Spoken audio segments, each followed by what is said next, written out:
Assalamualaikum warahmatullahi wabarakatuh. Alhamdulillahirabbil alamin. Allahumma sholli ala Muhammad wa ala ali Muhammad. Kita akan membaca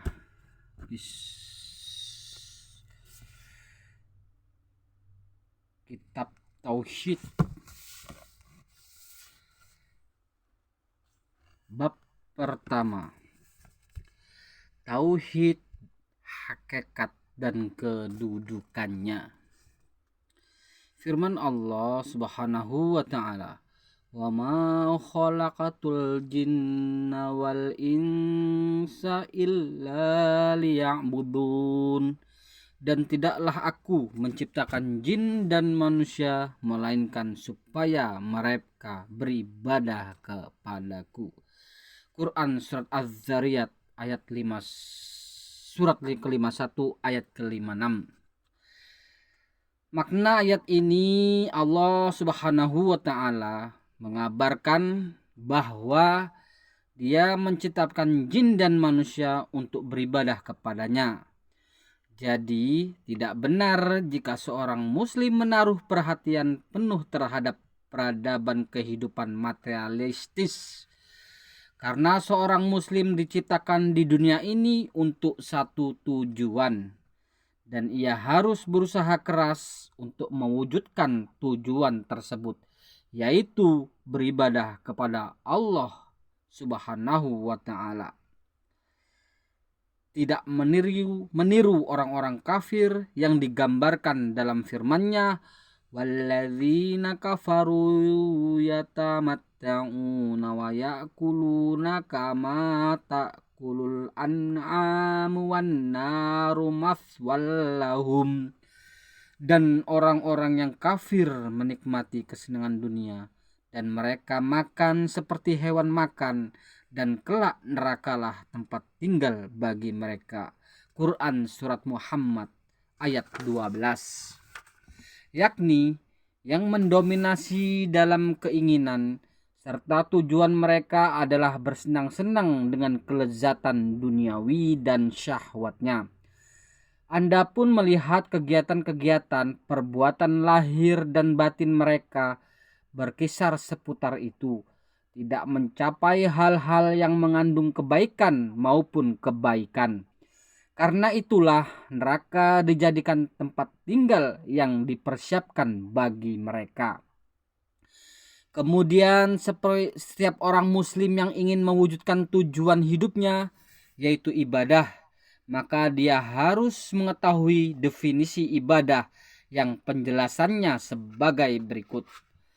Ibadah ini adalah istilah yang mencakup segala sesuatu yang dicintai dan diridhoi Allah, baik berupa perkataan maupun perbuatan, baik yang lahir maupun yang batin, maksudnya yang nampak maupun yang di dalam hati. Maka sholat, zakat, puasa, haji, jujur, dan menyampaikan amanah, berbakti kepada kedua orang tua, bersilaturahim, menepati janji serta melakukan amar ma'ruf nahi munkar, berjihad, melawan orang-orang kafir serta munafik, berbuat baik kepada tetangga, anak yatim, orang miskin, ibnu sabil, budak, dan juga kepada binatang, kemudian berdoa, berzikir, membaca Al-Quran, dan yang semisal dengannya. Semua amalan itu termasuk ibadah.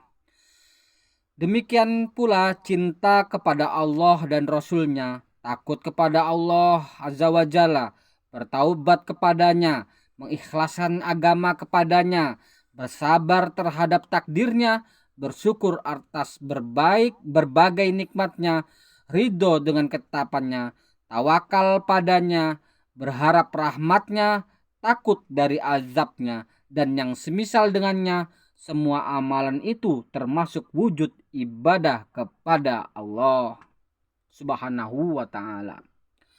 Ibnul Qayyim al-Jauziyah rahimahullah berkata, Allah Subhanahu wa ta'ala mengabarkan bahwa tujuan yang dimaksud dari penciptaan makhluk yaitu beribadah kepadanya, yang ia merupakan kesempurnaan cinta kepadanya. Sebagaimana Allah cinta untuk diibadahi, Allah pun suka untuk dipuji dan disanjung, serta apabila disebut dengan sifat-sifatnya yang tinggi dan nama-namanya yang baik. Demikianlah sesuai dengan sabda Nabi Shallallahu Alaihi Wasallam, la ahada ahabbu ilaihil madhu minallah min ajali dzalika asna ala nafsih. Tidak ada satupun yang lebih mencintai pujian kecuali Allah. Karena itulah Allah memuji dirinya. Di dalam Al-Musnad dari hadis Al-Aswad bin Syari radhiyallahu anhu, dia pernah berkata, "Wahai Rasulullah, sesungguhnya aku memuji Rabbku dengan suatu pujian." Maka beliau sallallahu alaihi wasallam menanggapinya dengan bersabda, "Inna rabbaka yuhibbul hamda." Sesungguhnya Rabbmu menyukai pujian. Allah mencintai dirinya, maka dari itu Allah memuji dirinya, menyanjung dirinya, menyucikan dirinya, serta mencintai orang yang mencintainya, memuji dirinya dan menyanjungnya. Ibnul Qayyim rahimahullah berkata, Allah Subhanahu wa taala mengabarkan, lihat Quran surat Al-Dzariyat ayat 56 sampai 58, bahwa Dia menciptakan jin dan manusia bukanlah karena butuh kepada mereka dan bukan demi mencari keuntungan, akan tetapi Allah Subhanahu wa taala menciptakan mereka karena kebaikan, agar mereka menyembah dirinya sehingga mereka beruntung dengan segala keuntungan. Demikianlah sebagaimana firman Allah tabaraka wa ta'ala, in ahsantum li anfusikum. Jika kamu berbuat baik, berarti kamu berbuat baik untuk dirimu sendiri. Quran surat Al-Isra ayat 7. Begitu pula firman-Nya, wa man amila sholihan fali anfusihim yamhadun. Dan barang siapa mengerjakan kebajikan, maka mereka menyiapkan untuk diri mereka sendiri tempat yang menyenangkan. Surah Quran surat Ar-Rum ayat 44. Faedahnya, 1. Hikmah diciptakannya jin dan manusia adalah untuk mengesahkan Allah dengan beribadah hanya kepadanya. 2. Allah Azza wa Jalla yang telah menciptakan makhluk, maka Dia pula yang berhak untuk diibadahi oleh mereka, bukan selain Dia yang tidak menciptakan mereka. Yang demikian ini merupakan bantahan bagi para penyembah patung dan yang menuhankan selainnya. Penjelasan tentang ketidakbutuhan Allah Azza wa Jalla terhadap makhluknya dan bahwasannya makhluklah yang butuh kepadanya. Ini juga bantahan terhadap para penyembah patung dan yang menuhankan selainnya. Perbuatan-perbuatan Allah Subhanahu wa taala itu pasti mengandung hikmah. Firman Allah Subhanahu wa taala berfirman, walaqad ba'atsna fi kulli ummatir rasulan an ya'budullaha wajtanibut taghut. Dan sungguh kami telah mengutus pada setiap umat seorang rasul untuk menyerukan beribadalah kepada Allah dan jauhilah taghut. Quran surat An-Nahl ayat 36. Penjelasannya, Allah Subhanahu wa taala berfirman mengenai dakwah Nabi Nuh, Hud, Saleh dan Syuaib alaihimussalam kepada kaum mereka. Ya qaumi ibudullaha ma lakum min ilahin ghairuh. Wahai kaumku, sembahlah Allah, tidak ada ilah sembahan bagimu selain Dia. Quran surah Al-A'raf ayat ke-7. Makna ayat ini adalah Allah tabaraka wa ta'ala mengabarkan bahwa Dia telah mengutus seorang rasul pada tiap kelompok umat manusia dengan mendakwahkan kalimat ini. Sembahlah Allah dan jauhilah taghut. yakni beribadalah kepada Allah dan tinggalkanlah peribadahan kepada selainnya. Ini sebagaimana dalam firman-Nya, "Faman yakfur bit-taghuti wa yu'min billahi faqad istamsaka bil urwatil wuthqa lang fiso malaha." Barang siapa ingkar kepada taghut dan beriman kepada Allah, maka sungguh dia telah berpegang teguh pada tali yang sangat kuat yang tidak akan putus. Yang demikian adalah makna kalimat la ilaha illallah. Tidak ada yang berhak diibadahi dengan benar melainkan Allah. Dan kalimat ini adalah tali yang sangat kokoh. Imam Malik rahimahullah mengatakan, tauhid adalah segala sesuatu yang diibadahi selain Allah Subhanahu wa taala. Menurut bahasa, tauhid termasuk pecahan kata dari tughyan, yaitu melampaui batas. Menurut istilah, tauhid yaitu segala sesuatu yang diperlakukan oleh hamba dengan melampaui batas, baik itu dengan cara diibadahi, diikuti, ataupun ditaati. Maka tauhid yang ada pada setiap kaum adalah seseorang yang suatu kaum berhukum kepadanya tanpa berhukum kepada Allah dan Rasul-Nya, atau yang mereka ibadahi selain Allah, atau yang mereka ikuti tanpa ilmu dari Allah, atau yang mereka taati dalam hal-hal yang mereka tidak ketahui apakah hal itu termasuk ketaatan kepada Allah Azza wa Jalla atau bukan. Inilah tauhid alam semesta. Jika Anda perhatikan definisi tauhid ini dan Anda membandingkan dengan keadaan manusia dengan tauhid tersebut, maka Anda akan melihat kebanyakan manusia berpaling dari peribadahan kepada Allah Subhanahu wa taala menuju peribadahan kepada tauhid. Berpaling dari berhukum kepada Allah dan Rasul-Nya lalu menuju berhukum kepada tauhid. Tidak mengikuti Rasulullah sallallahu alaihi wasallam dan berpaling dari ketaatan kepada beliau menuju ketaatan kepada tauhid dan mengikutinya. Hingga mereka semua tidak mengikuti jalan orang yang selamat dan sukses dari umat ini, yaitu jalannya para sahabat dan orang-orang yang mengikuti mereka.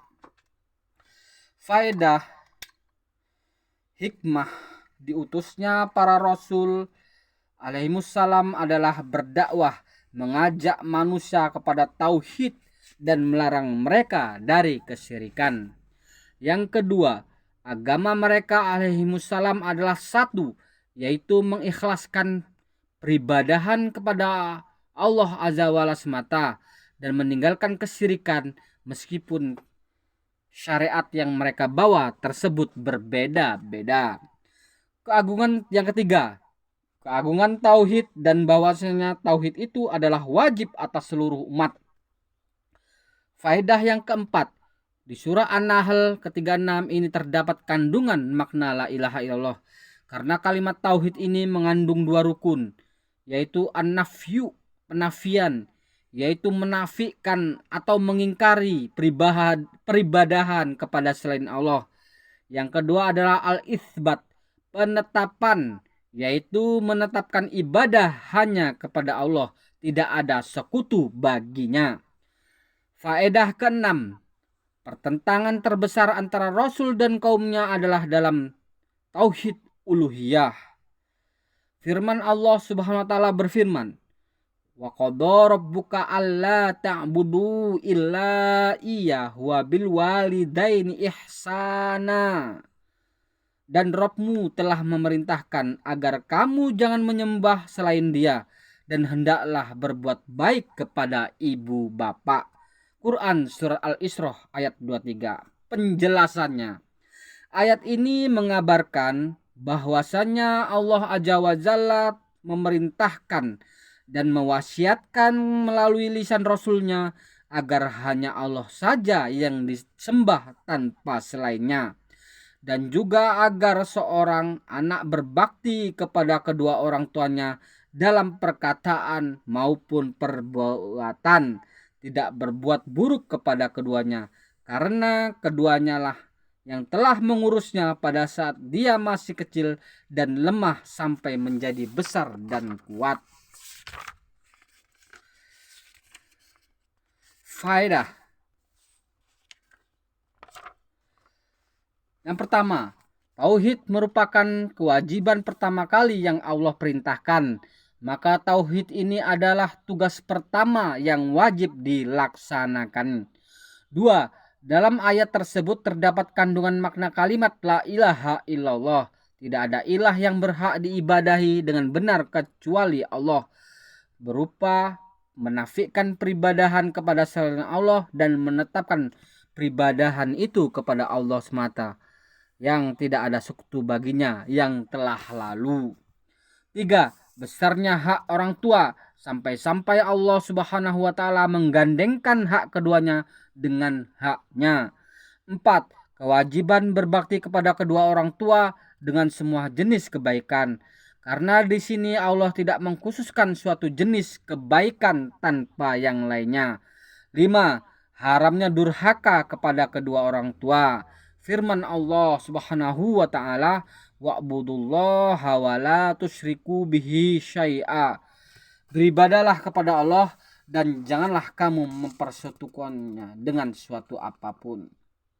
Penjelasannya, Allah Ta'ala memerintahkan hamba-hambanya untuk beribadah kepada Allah semata, tidak ada sekutu baginya, serta melarang dari perbuatan syirik. Allah Azza wa Jalla tidak mengkhususkan macam-macam bentuk ibadah tersebut, baik itu doa, sholat, maupun selain keduanya, agar perintah beribadah bersifat umum mencakup segala ibadah.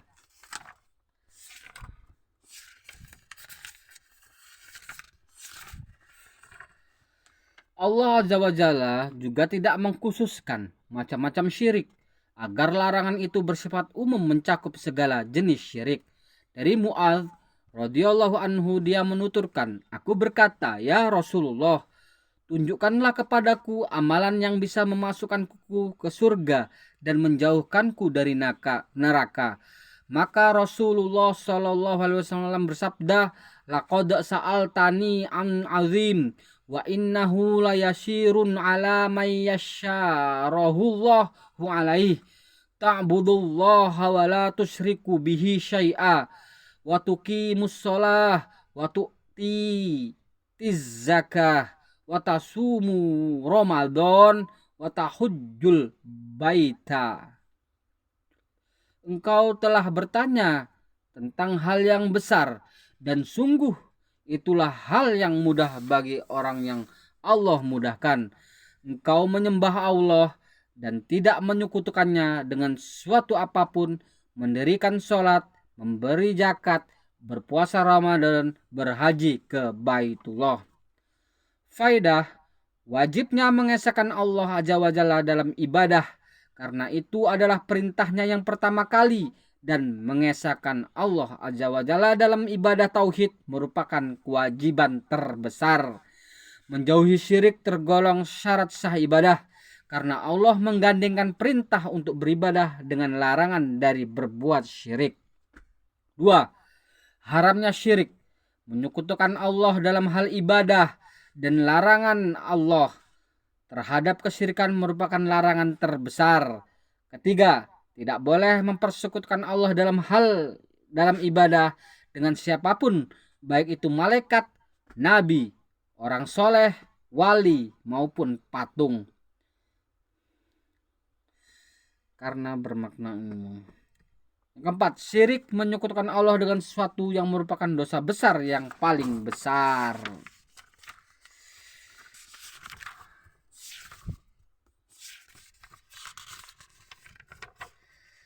Firman Allah Subhanahu wa Ta'ala, qul ta'alau atslu ma harrama rabbukum alaikum alla tusriku bihi syai'a wa bil walidaini ihsana wa la taqtulu auladakum min imlaq nahnu narzuqukum wa iyyahum wala taqrabul fawahisha ma zahara minha wa ma baton wala taqtulun nafsallati harramallahu illa bil haqq dzalikum wassaqum bihi la'allakum ta'qilun wala taqrabu malal yatimi illa billati hi ahsanu hatta yablugha asyuddah wa auful kaila wal mizana bil qist la nukallifu nafsan illa wus'aha wa idza qultum fa'dilu walau kana dza qurba wa bi ahdillahi aufu dzalikum wassaqum bihi la'allakum tadhakkarun wa anna hadza sirati mustaqiman fattabi'uhu wa la tattabi'us subula fatafarraqu bikum an sabilihi dzalikum wassaqum bihi la'allakum tattaqun. Katakanlah Muhammad, marilah aku bacakan apa yang diharamkan Rob kepadamu. Jangan mempersekutukannya dengan apapun. Berbuat baik kepada ibu bapak. Janganlah membunuh anak-anakmu karena miskin. Kamilah yang memberi rezeki kepadamu dan kepada mereka janganlah kamu mendekati perbuatan keji, baik yang terlihat ataupun yang tersembunyi. Janganlah kamu membunuh orang yang diharamkan Allah kecuali dengan alasan yang benar. Demikianlah Dia memerintahkan kepadamu agar kamu mengerti. Dan janganlah kamu mendekati harta anak yatim kecuali dengan cara yang lebih bermanfaat sampai dia mencapai usia dewasa. Dan sempurnakanlah takaran dan timbangan dengan adil. Kami tidak membebani seseorang melainkan menurut kesanggupannya. Apabila kamu berbicara, bicaralah sejujurnya, sekalipun dia kerabatmu, dan penuhilah janji Allah.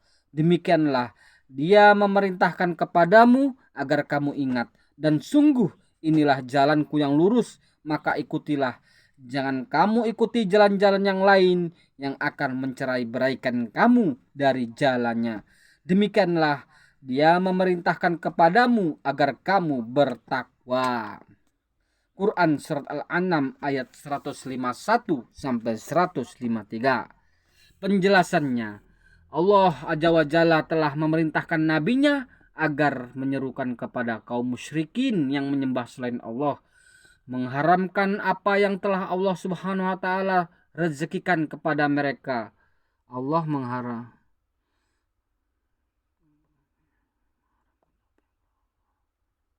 demi mendekatkan diri kepada berhala, dan mereka membunuh anak-anak mereka karena takut kemiskinan yang mereka melakukan perbuatan itu atas dasar pendapat mereka dan godaan syaitan atas mereka. Kemarilah akan kuberitahukan apa-apa yang diharamkan oleh pencipta kalian dengan pengharaman yang benar, yang bukan kebohongan ataupun prasangka, tapi melalui wahyu darinya serta perintah darinya, yakni 10 wasiat yang terdapat dalam ayat ini. Faedahnya, 3 ayat tersebut di atas mengandung 10 wasiat dari Allah Subhanahu wa taala. 1. Janganlah kalian mempersekutukan Allah dengan sesuatu apapun. Larangan ini bersifat umum, mencakup larangan mempersekutukan Allah dengan suatu apapun dalam berbagai macam bentuk ibadah. Oleh karena itulah ketika mereka orang-orang musyrik ditanya tentang apa yang dikatakan didakwahkan oleh Rasulullah SAW, mereka mengatakan, dia Rasulullah mengatakan, beribadalah kepada Allah dan janganlah kalian mempersekutukannya dengan sesuatu apapun, dan tinggalkanlah apa yang dikatakan oleh nenek moyang kalian, sebagaimana jawaban Abu Sufyan ketika masih musyrik kepada Raja Heraklius. Dan inilah yang difahami oleh Abu Sufyan dan lainnya dari perkataan Rasulullah SAW kepada mereka. Kul Kulu la ilaha illallah tuflihu. Katakanlah la ilaha illallah, niscaya kalian akan beruntung. Jadi yang dimaksud dengan tauhid bukan hanya tauhid rububiyah, yakni hanya meyakini bahwa Allah sajalah yang menciptakan alam semesta. Sebagaimana hal itu diyakini oleh alul kalam dan orang-orang sufi. Karena kalau ada orang yang mengakui sifat-sifat yang menjadi hak Allah Ta'ala dan menyucikannya dari hal-hal yang dia sucikan darinya, serta mengakui bahwa hanya dia yang menciptakan segala sesuatu, maka orang ini belum menjadi muwahhid, orang yang bertauhid, sebelum dia bersaksi la ilaha illallah, di mana dia menetapkan bahwa hanya Allah yang berhak diibadahi dan dia meyakini wajibnya beribadah kepada Allah saja, tidak ada sekutu baginya. 2. Allah Azza wa Jalla mewasiatkan kepada kalian agar berbakti kepada kedua orang tua dengan berbuat baik, menjaga keduanya, taat kepada keduanya dalam hal yang bukan maksiat, dan tidak sombong kepada keduanya. Ketiga, janganlah kalian membunuh anak-anak kandung kalian karena keadaan miskin, karena Allah lah yang akan memberikan rezeki kepada kalian dan anak-anak kalian. Begitu juga ketika kalian dalam keadaan kaya dan lapang, jangan bunuh anak-anak kalian karena takut miskin. Allah mewasiatkan atas kalian agar tidak berbuat maksiat, baik yang terang-terangan maupun yang tersembunyi. Kelima, jangan membunuh orang yang Allah haramkan untuk dibunuh, yaitu orang muslim, orang kafir yang ada perjanjian atau diberikan jaminan keamanan oleh si muslim, maka mereka tak boleh dibunuh kecuali dengan alasan yang benar. Misalnya karena membunuh orang muslim yang lain tanpa hak, karena berzina setelah menikah, atau karena murtad, maka mereka itu boleh dibunuh. Akan tetapi hukum bunuh ini tidak boleh ditegakkan kecuali oleh penguasa atau pemerintah. Keenam, Allah Ta'ala mewasiatkan kepada kalian agar tidak mendekati harta anak yatim, anak kecil yang ditinggal mati ayahnya maksudnya, kecuali dengan cara yang lebih bermanfaat. Contohnya, menggunakan harta anak yatim tersebut dengan tujuan atau maksud menjaganya, atau harta tersebut dikembangkan sebelum diserahkan ketika anak yatim tadi sudah dewasa yang ditandai dengan mencapai usia kurang lebih 15 tahun, tumbuh bulu kemaluan atau mimpi basah yang menyebabkan air mani keluar. Ketujuh, menyempurnakan timbangan maupun takaran manakala melakukan jual beli. Kelapan, berkata adil. Jangan sampai karena faktor kekerabatan lantas seseorang membela kerabat dekatnya dengan menzolimi orang lain. Kesembilan, memenuhi perjanjian kepada Allah dengan beribadah kepadanya, mentaati seluruh perintahnya, menjauhi larangan-larangannya, dan mengamalkan kitabnya dan sunnah Rasulnya Sallallahu Alaihi Wasallam. Kesepuluh, Allah Ta'ala memerintahkan untuk mengikuti jalannya yang telah dia tetapkan dan syariatkan melalui lisan Rasulnya Muhammad Sallallahu Alaihi Wasallam. Dan ujung dari jalan ini adalah surga. Sungguh jalan yang lurus ini mempunyai cabang-cabang yang berupa jalan-jalan yang lain. Maka itu siapa saja yang menempuh jalan yang lurus ini pasti dia selamat. Sedangkan siapa saja dari hamba yang menempuh jalan-jalan yang lain selain jalan yang lurus itu, niscaya ia akan mengantarkannya ke neraka. Adapun jalan yang selamat itu adalah jalan yang telah ditempuh oleh Rasulullah Shallallahu Alaihi Wasallam serta para sahabat beliau. Sementara jalan-jalan yang lain selain dari jalan yang ditempuh Rasulullah, ia hakikatnya merupakan bid'ah-bid'ah dan syubhat-syubhat semata. Pernyataan yang demikian itu sebagaimana yang dikemukakan oleh Imam Mujahid bin Jabir rahimahullah yang wafat tahun 100 Hijriah.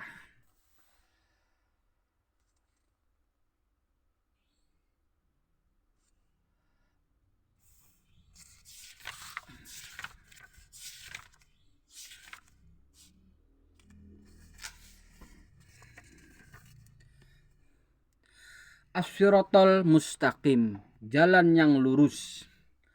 Abdullah bin Mas'ud radhiyallahu anhu berkata, khattolana Rasulullah sallallahu alaihi wasallam khattam biyadihi thumma qala hadza sabilullahi mustaqima wa khatta khututan ayyaminih wa shimalih thumma qala hadhihi subulun mutafarriqah laisa minha sabilun illa alaihi syaiton yad'u ilaih thumma qara'a qawlahu ta'ala wa anna hadha sirati mustaqiman fattabi'uh wa la tattabi'us subula fattafarraqa bikum an sabilih dzalikum wassakum la'allakum tattaqun dzalikum wassakum bihi la'allakum tattaqun. Rasulullah Shallallahu Alaihi Wasallam membuat garis dengan tangannya, kemudian bersabda, ini jalan Allah yang lurus. Lalu beliau membuat garis-garis di kanan kirinya, kemudian beliau bersabda, ini adalah jalan-jalan yang bercerai-berai, yaitu sesat. Tak satu pun dari jalan-jalan ini, melainkan di dalamnya terdapat syaitan yang menyeru kepadanya. Selanjutnya beliau membaca firman Allah Ta'ala, dan sungguh inilah jalanku yang lurus, maka ikutilah. Jangan kamu mengikuti jalan-jalan yang lain yang akan mencerai-beraikan kamu dari jalannya. Demikianlah dia memerintahkan kepadamu agar kamu bertakwa. Quran Surah Al-An'am ayat 153. Jadi untuk mencapai tauhidullah, mentauhidkan Allah yang hakiki, kita harus melalui Shiratal Mustaqim, yaitu jalan yang lurus. Syekhul Islam Ibnu Taimiyah rahimahullah berkata, telah diketahui bahwa seorang dai yang mengajak orang lain kepada suatu perkara pasti butuh kepada dua perkara dalam dakwahnya. Ini. 1. Maksud atau tujuan yang diinginkan dari dakwahnya tersebut. 2. Wasilah, perantara dan jalan yang dapat mengantarkan kepada maksud tersebut. Oleh sebab itu Allah Ta'ala menyebut bahwa dakwah terkadang mengajak kepada Allah dan terkadang mengajak kepada jalannya. Jadi kesimpulannya adalah 1.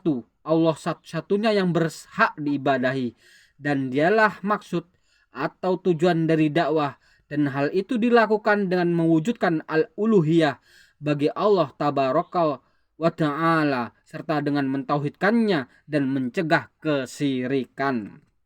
2. Dengan mewujudkan Shiratal Mustaqim, yaitu jalan yang pernah dilalui orang-orang yang Allah beri nikmat atas mereka dari para nabi, siddiqin, syuhada dan juga orang-orang soleh. Adapun makna Shiratal Mustaqim, Imam Ibnu Katsir rahimahullah dalam tafsirnya mengemukakan 4 pendapat sebagai berikut. 1. Diriwayatkan bahwasanya Shiratal Mustaqim adalah kitabullah Al-Quran.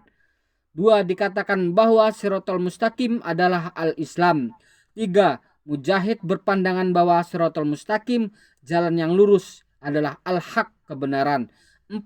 Dari Abul Aliyah dia mengutarakan bahwa Shiratal Mustaqim, jalan yang lurus, adalah Nabi sallallahu alaihi wasallam dan 2 sahabat beliau, yaitu Abu Bakar Siddiq dan Umar bin Khattab radhiyallahu anhu. Maka keempat pendapat itu tidak saling bertentangan, bahkan ia saling mendukung karena kebenaran berada di dalam agama Islam.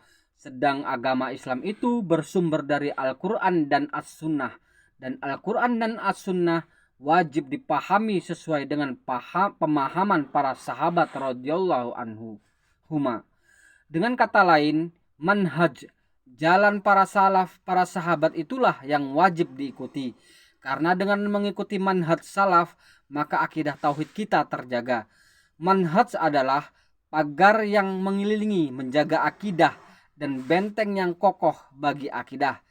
Kalau sampai ada orang yang memiliki akidah salaf, akan tetapi manhajnya menyimpang, baik dia itu seorang hizbi, tergabung dalam kelompok tertentu, maupun yang lainnya, maka bagian terkuat pada orang tersebut, baik manhaj atau akidahnya, bagian terkuat itulah yang akan menguasainya dan ia akan berpengaruh kepadanya. Bisa jadi manhajnya yang menyimpang tersebut yang akan mempengaruhi atau merusak akidahnya sehingga dia menjadi mubtadi' ahli bid'ah yang terbuka kedoknya, atau bisa jadi juga akidahnya lurus, itu yang akan mempengaruhi manhajnya yang menyimpang sehingga ia turut menjadi lurus sehingga jadilah dia seorang salafi yang ma'ruf dikenal. Ibnu Mas'ud radhiyallahu anhu berkata, barang siapa yang ingin melihat wasiat Nabi Muhammad sallallahu alaihi wasallam yang tertera di atasnya cincin stempel milik beliau, maka hendaklah dia membaca firman Allah tabaraka wa ta'ala berikut. Katakanlah Muhammad, marilah aku bacakan apa yang diharamkan Rabb kepadamu. Jangan mempersekutukannya dengan sesuatu apapun sampai firman-Nya. Dan sungguh inilah jalanku yang lurus, maka ikutilah. Jangan kamu ikuti jalan-jalan yang lain. Quran surat Al-An'am ayat 151 sampai 153. Dari Mu'adz bin Jabal radhiyallahu anhu ia menuturkan, aku pernah dibonceng Nabi SAW di atas seekor keledai. Lalu beliau bersabda kepadaku, ya Mu'adz, atadri ma haqqullahi 'alal ibad wa ma haqqul ibadi 'ala Allah? Qultu Allahu wa rasuluhu a'lam. Qultu Allahu wa rasuluhu a'lam. Qala haqqullahi 'ala ibadi ay ya'buduhu wa la yusyriku bihi syai'a wa haqqul ibadi 'ala Allahi an la yu'adziba man la yusyrik bihi syai'a. Qultu ya Rasulullah afala ubashirun nas? Qala la tubashirhum fayattakilu. Wahai Mu'adz, tahukah kamu apa hak Allah yang wajib dipenuhi para hambanya dan apa hak para hamba yang pasti dipenuhi oleh Allah? Aku pun menjawab, Allah dan Rasulnya yang lebih mengetahui. Beliau lalu bersabda, hak Allah yang wajib dipenuhi para hambanya adalah mereka hanya beribadah kepadanya semata dan mereka tidak mempersekutukannya dengan sesuatu pun. Sedangkan hak para hamba yang pasti akan dipenuhi Allah adalah sesungguhnya Allah tidak akan menyiksa orang yang tidak mempersekutukannya dengan sesuatu pun. Lantas aku bertanya, wahai Rasulullah, tidak perlukah kiranya aku menyampaikan kabar gembira ini kepada orang-orang? Beliau pun menjawab, janganlah kamu sampaikan kabar gembira ini kepada mereka hingga mereka akan bersikap menyandarkan diri pada hal ini sehingga meninggalkan beramal soleh. Syarahnya, penjelasannya. Nabi Shallallahu Alaihi Wasallam ingin menjelaskan kewajiban tauhid atas seorang hamba dan keutamanya, maka beliau membuat pembelajaran ilmu ini dalam bentuk pertanyaan agar lebih berpengaruh pada jiwa dan lebih bisa dipahami oleh yang belajar. Saat Nabi Shallallahu Alaihi Wasallam menjelaskan kepada Mu'adz keutamaan tauhid, maka sahabat ini segera meminta izin kepada beliau untuk memberitahukannya kepada manusia guna menyenangkan mereka. Akan tetapi Nabi Shallallahu Alaihi Wasallam melarangnya karena khawatir manusia akan bersandar kepada hal tersebut hingga menjadi sedikit beramal soleh. Faidah 1. Mengenal hak Allah Azza wa Jalla yang wajib dilaksanakan atas hamba, yaitu beribadah kepada Allah semata dan tidak mempersekutukannya dengan suatu apapun dalam beramal soleh ini. 2. Seseorang yang tidak menjauhi syirik, maksudnya mempersekutukan Allah dalam beribadah, walaupun dia beribadah kepada Allah, maka pada hakikatnya dia tidak beribadah. Sama seperti orang-orang musyrik Quraisy yang mereka beribadah kepada Allah, mereka tawaf, sholat, dan melaksanakan ibadah lainnya. Akan tetapi tatkala ibadah itu tidak dikerjakan dengan ikhlas dan tidak sesuai syariat, maka amalan mereka itu tidak dinamakan ibadah. Oleh karena itu lah Allah memerintahkan kepada Rasulnya agar menegaskan kepada mereka, wala antum abidu nama a'bud, dan kamu bukan penyembah apa yang aku sembah. Al-Kafirun ayat ketiga. Yakni kalian tidak beribadah seperti ibadahku, karena ibadah kalian dibangun di atas kesyirikan, maka hal itu bukanlah peribadahan kepada Allah Ta'ala. Yang ketiga, di dalam hadis Mu'adz ini terdapat makna tauhid, yaitu beribadah kepada Allah semata dan meninggalkan syirik. Keempat, keutamaan tauhid, bahwa orang yang berpegang teguh dengan tauhid, maka Allah Subhanahu wa taala akan mengharamkan neraka atasnya. 5. Ketawaduan Nabi Muhammad sallallahu alaihi wasallam terbukti saat beliau mau mengendarai keledai dan memboncengkan orang lain, sangatlah berbeda dengan keadaan orang-orang yang sombong. 6. Cara pengajaran bisa dilakukan dengan cara soal jawab. 7. Orang yang ditanya tentang sesuatu namun kemudian dia tidak mengetahui jawabannya, maka hendaknya dia mengatakan Allahu alam, Allah yang lebih mengetahui, sebab tidak boleh dia berbicara tanpa ilmu. Kedelapan, disukai atau dianjurkannya memberikan kabar gembira kepada sesama muslim. Kesembilan, bolehnya menyembunyikan ilmu demi kemaslahatan. Kesepuluh, seorang murid hendaklah memiliki adab yang baik terhadap gurunya. Catatan, Syekh Abdurrahman bin Hasan al-Syekh rahimahullah berkata, sabda Rasulullah SAW, wala yusyriku bihi syai'a, serta mereka tidak mempersekutukannya dengan suatu pun, yakni mereka mentauhidkannya dalam beribadah, sehingga dalam beribadah harus terbebas dari kesyirikan. Barang siapa tidak terbebas dari kesyirikan, maka dia tidak melakukan ibadah kepada Allah saja, bahkan dia adalah musyrik yang telah menjadikan tandingan bagi Allah tabaraka wa ta'ala. Kandungan bab ini: 1. Hikmah penciptaan jin dan manusia oleh Allah Azza wa Jalla. 2. Ibadah merupakan hakikat tauhid, karena pertentangan yang terjadi antara Nabi SAW dengan kaum musyrik tidak lain dalam masalah tauhid ini. 3. Siapa yang belum melaksanakan tauhid ini berarti dia belum beribadah menghamba kepada Allah.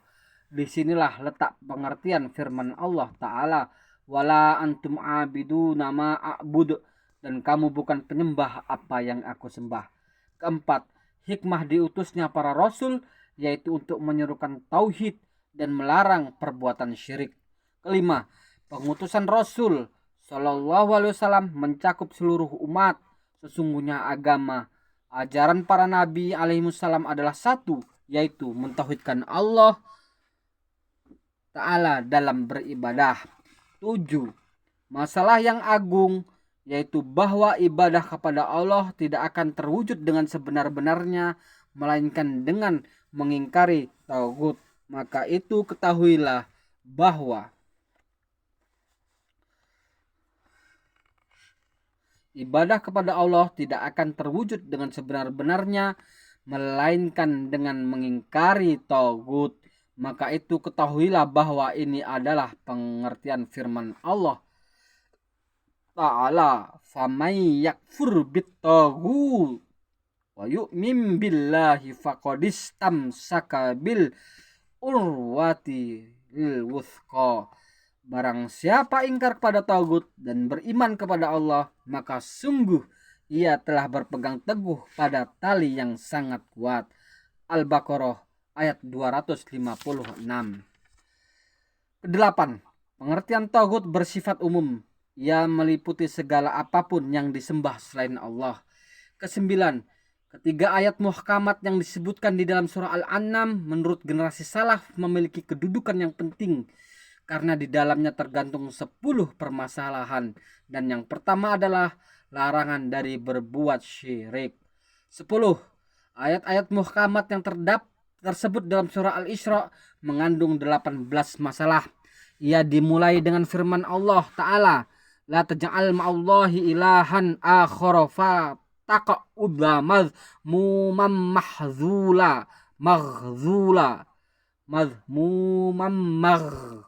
mahzula.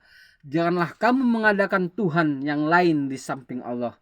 Nanti kamu menjadi tercela dan terhina. Quran surat Al-Isra ayat 17. Dan diakhiri dengan firman-Nya, wala taj'al ma'allahi ilahan akhara fatulqa fi jahannam madhura. Dan janganlah engkau mengadakan Tuhan yang lain di samping Allah. Nanti engkau dilemparkan ke dalam neraka dalam keadaan tercela dan dijauhkan dari rahmat Allah. Quran surat Al-Isra ayat 17. Serta Allah Subhanahu wa taala mengingatkan kita akan pentingnya masalah-masalah ini melalui firman-Nya. Itulah sebagian hikmah. Dzalika mimma auha ilaika rabbuka minal hikmah. Itulah sebagian hikmah yang diwahyukan Rabb Allah kepadamu Muhammad. Ke-11, ayat dalam surah An-Nisa yang disebut sebagai ayat 10H dimulai oleh Allah dengan firman-Nya, wa'budullaha wa la tusyriku bihi syai'a. Beribadalah kepada Allah dan janganlah kamu mempersekutukannya dengan suatu apapun. Quran surat An-Nisa ayat 36. 12. Perlu diingatnya wasiat Rasulullah SAW pada saat akhir hayatnya beliau. 13. Mengetahui hak Allah yang wajib kita laksanakan. 14.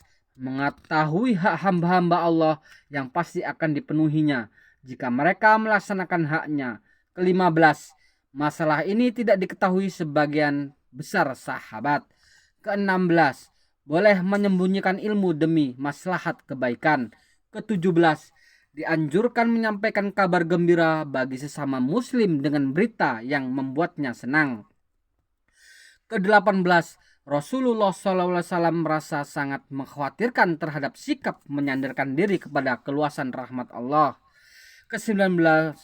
Jawaban orang yang ditanya terhadap sesuatu yang tidak dia ketahui ialah Allahu Rasuluhu a'lam. Allah dan Rasulnya yang lebih mengetahui. Ke-20.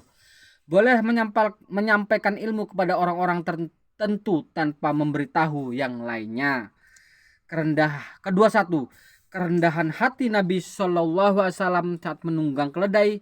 Beliau mau membonceng orang lain di belakangnya. Ke-22. Dibolehkan memboncengkan seseorang di atas binatang apabila binatang itu kuat menahan bebannya. 23. Keutamaan Mu'adz bin Jabal radhiyallahu anhu. Yang ke-24. Tauhid mempunyai kedudukan yang begitu agung. Demikianlah pembacaan dari syarah kitab Tauhid, memahami dan merealisasikan tauhid dalam kehidupan, yang ditulis oleh Ustadz Yazid bin Abdul Qadir Jawas.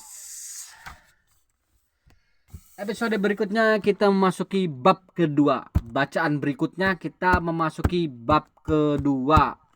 Subhanakallahumma wa bihamdika asyhadu alla ilaha illa anta astaghfiruka wa atubu ilaik. Assalamualaikum warahmatullahi wabarakatuh.